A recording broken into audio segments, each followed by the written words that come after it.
Welcome back to First Take. Last night, the Knicks welcomed Indiana to the Garden and took the 14-40 Pacers to overtime, where the Knicks lost 137-134. Indiana had 8 players in double figures. They hit 18 threes to secure their first win at MSG since the Eastern Conference Finals. The Knicks lost to the Pacers, dropped them to the 3 seed, now a half game behind the Celtics for the 2 seed. Meanwhile, the Pistons hold the NBA's second best record. They are 5.5 games ahead of the Celtics for the East's top seed.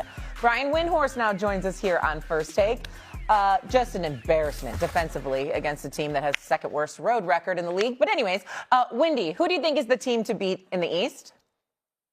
So, Shay, I spend so many hours a day watching NBA games, talking to scouts, talking to head coaches, talking to players, talking to executives. I study all the stats, I follow all the trends. And here's my analysis on who's going to win the East. I have no idea. And frankly, nobody does. This is the most wide open the East has been, I don't know, in decades. I mean, there are many times when you get to the All-Star break and you're like, honestly, there's probably only 3 or 3.5 teams that you think can win the championship. I can make a case for definitely 5 teams, and I'm insulting the Raptors a little bit. The Raptors absolutely should say they could win the East. I don't really have them in the group of 5, but they could be mad at me about that. All the rest of these teams have strong strengths and weaknesses. And Stephen A., I'm going to tell you that when I talk to coaches and executives and scouts, they say to me they think the Knicks are the best team in the East. They think that if they had to say this is the team of the 5 that's going to win it, but they are obviously flawed. And I can go right down the line. I can talk about the Cavs this way. I can talk about the Celtics. And certainly you have the Jason Tatum effect that is an unknown right now. I have no idea whether Joel Embiid is going to be healthy in 2 weeks. How do I know? Certainly, the Pistons have been in first place since day one, but they have challenges. This is fascinating. It's going to be, I think, really great to engage so many fan bases. But anybody who tells you they know who's going to win, they are just guessing. 100% agree. I mean, I think I would probably take the Knicks. I think if I had to, Detroit, I got to see Detroit score in the last 5 minutes of a huge game before I believe in Detroit. They could not do that against the Knicks last year. I got to see them be able to do that. Plus, they have a little incentive. Young team, regular season record means a lot to them, more so than it does to the other 3 teams. So I don't take that much a big deal about the 1 seed. I am never taking Harden in a big game. I never will go near him. Cleveland will do some nice things, and they're dangerous, but Harden will figure out a way to screw it up because he always has his whole career, so I wouldn't go near them. And the Celtics, the Knicks beat them last year, and they beat them handily, and Tatum, for the most part, I know he got hurt late, but they were not going to win that series anyway. Before he got hurt, they're not as good as it is. So I probably, not with a lot of confidence, and we'll throw it to Stephen A. here in a minute, now with a lot of confidence. Karl Anthony Towns keeps both teams in the game. That's another thing. He makes the 2 huge free throws last night to tie the game up with 0.2 of a second to go. And then he commits a ridiculous offensive foul. He had 4 offensive fouls last night. It's a liability. I mean, what are you doing, son? Get away. He doesn't need a pick at the freaking 60 feet from the basket. I mean, gosh. So I don't completely trust the Knicks either. But, Stephen, if I had to take somebody right now in the East, I would probably take them.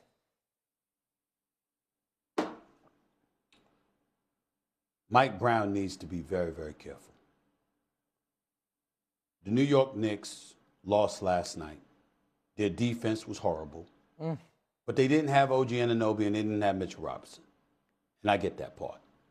When you have your starting 5 in the lineup this year, the Knicks are 18-5. I get that. I also get the fact that they lost to the Detroit Pistons, who are the best team in the Eastern Conference. They lost by 30. And then came back and were down by 40. The Pistons are sending a message to the entire Eastern Conference, if not the NBA. They're not coming. They believe they have arrived.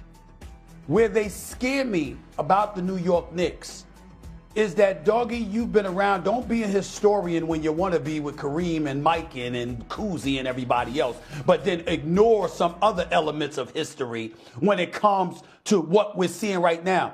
There's something to be said. Wendy, you know this too. Y'all know the difference between somebody that's just beating opponents, and then somebody that targets you and they want you more than they want everybody else. When you talk about the New York Knicks, my problem is we're not talking about Boston or Cleveland or Orlando as an adversary. We're talking about the best team in the Eastern Conference from day one, which has been the Detroit Pistons, who want the Knicks desperately. I mean, they want them bad. I have said this on the air, Wendy, you're covering the league. You're around these games, you're around these players. You tell me I'm lying. These brothers want the Knicks. It's not enough to just win. They want them, doggy. They want them. They're looking at Brunson. They're looking at Josh Hart. They're looking at OG Anunoby. They're looking at Bridges. They're looking at Karl Anthony Towns. They want them. And I'm waiting for the New York Knicks to stand up and to recognize you in a fight. Because, see, with Tom Thibodeau, we ain't had that problem. And I love Mike Brown. And I think that he's much better offensively, particularly when it comes to utilizing depth on the squad, because Kenny Smith had the line of the year last year when he said Tom Thibodeau wouldn't want to play 9 dudes in a baseball game. He's absolutely right. Absolutely right. That was the problem with Tom Thibodeau. His stubbornness is why he's no longer the head coach of the New York Knicks. If he listened and ingratiated himself with players better, where he utilized his bench, where we see guys coming off the bench in the postseason, and we're like, damn, wait a minute, they looking pretty good. They could have played. How come they weren't playing during the regular season? He might have still had his job. Mike Brown is not going to have that problem. The problem with Mike Brown is that the defensive efficiencies is like a roller coaster. They go on a 6-7 game winning streak, and their defensive efficiency is number 1. You see some of their losing streaks, and it's porous. There's a lack of consistency. That won't work against the Detroit Pistons. Ladies and gentlemen, the Detroit Pistons can win it all.